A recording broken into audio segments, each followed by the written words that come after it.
카라바흐컵 4강 2차전이 열렸습니다.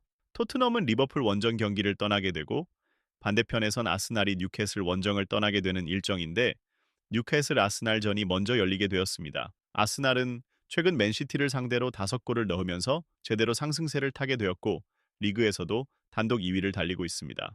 뉴캐슬도 만만치는 않습니다. 최근 본머스와 풀럼에게 패배를 하면서 일격을 당했지만 그럼에도 리그에 올라 있으면서 4위 첼시와 2점 차밖에 나지 않습니다. 올 시즌 강팀에 속해 있다고 평가해야 합니다. 거기다 뉴캐슬은 4강 1차전에서 아스날을 상대로 2대 0으로 승리하며 결승 진출에 더 유리한 고지를 점하고 있었습니다. 올 시즌 워낙 변수들이 많이 일어나고 있어서 뉴캐슬이 2대 0으로 앞서 있어도 불안할 수밖에 없습니다. 아스날은 올 시즌 5골을 3번이나 넣었고 4골도 넣었습니다. 3골 이상 넣은 경기가 많았다는 겁니다. 뉴캐슬은 최대 실점을 하기도 했습니다. 특히 최근 홈에서 본머스에 실점하며 대패를 당했는데 충격이었죠. 그 일이 아스날에게도 일어날 수 있다는 것입니다. 물론 뉴캐슬은 그때와 상황이 다릅니다. 본머스를 제압할 수 있다는 자신감에 공격에 적극적으로 나서면서 오히려 역으로 당했던 것이고 이번 아스날과의 경기에서는 최대한 선수 강력을 유지하면서 지켜내려고 할 것이기 때문에 뉴캐슬이 더 유리한 건 맞습니다.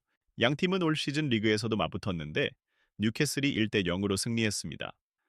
아스날은 뉴캐슬을 상대로 라야 골키퍼, 루이스, 켈리, 마갈량이스, 살리바, 팀버, 라이스, 파르티, 웨데고르, 트로사르, 하베르츠, 마르티넬리가 선발 출전했고 뉴카에슬은 두브라브카 골키퍼, 트리피어, 셰어, 보트만, 번, 홀, 머피, 기마랑이스, 토날리, 고든, 그리고 이삭이 선발 출전했습니다.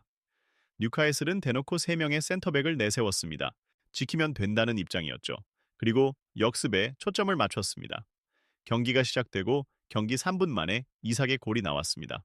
중계진도 온사이드로 보면서 뉴캐슬이 결승 진출에 한 발 더 앞섰다고 봤는데 VAR 판독 시간이 길어졌고 결과는 오프사이드였습니다. 아스날로서는 지옥에서 탈출한 기분이었을 것입니다. 아스날은 닥공닥치고 공격을 펼쳤지만 뉴캐슬의 수비가 매우 단단했고 웨데고르의 슈팅은 빗나갔습니다. 뉴캐슬은 그냥 수비만 하고 있던 건 아닙니다. 몇 차례 강한 압박과 역습을 시도하면서 더 위협적인 플레이를 보여줬습니다. 그리고 전반 19분 뉴캐슬의 진짜 골이 터졌습니다. 이번에도 이삭이 있었습니다. 이삭이 살리바와의 경쟁에서 라인을 뚫었고 반박자 빠른 타이밍의 슈팅으로 골대를 때렸는데 원쿠션된 볼이 오른쪽 머피에게 흘러가면서 원터치 슈팅으로 그대로 골이 되었습니다. 이번엔 오프사이드 여부와도 상관없는 완벽한 골이었습니다. 아스날은 70%의 점유율을 가져가며 어떻게든 해보려고 했지만 정작 전반전 슈팅은 서로 6대 6이었고 유효 슈팅은 고작 1개였습니다. 두 경기 합산 0대 3인 상황인데 아스날이 이걸 뒤집는다는 건 도저히 틈이 보이지 않았습니다. 뉴캐슬의 센터백 3명은 모두 강력했습니다. 보트만 193cm, 덴번 190cm, 셰어 190cm. 이렇게 대놓고 강력한 3명의 센터백을 세워버렸으니 진짜 숨 막히죠. 아스날은 겨울 이적 시장에서도 선수 영입을 포기했습니다. 아스날의 공격진이 트로사르, 전문 스트라이커가 아닌 하베르츠, 그리고 왼쪽 특화 윙어 마르티넬리로는 뉴캐슬의 수비를 뚫기 어려워 보였습니다.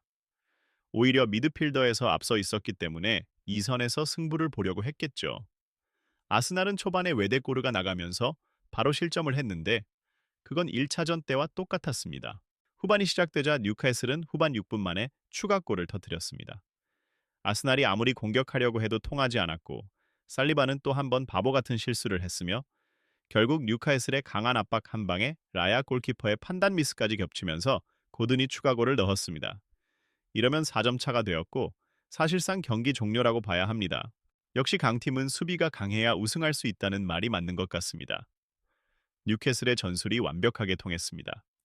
약팀이라면 그냥 일방적으로 라인을 내려서 수비만 했겠지만 뉴캐슬은 어느 순간에는 압박을 시도하며 조여버리기도 했습니다. 아스날은 뉴캐슬의 수비를 전혀 뚫지 못하면서 2대 0 이후에는 완전히 고구마 먹는 경기, 답답한 경기가 되면서 뉴캐슬이 완벽한 승리를 거뒀습니다. 이제 아스날은 기분 나쁜 두바이 휴식 여행을 떠나야 합니다.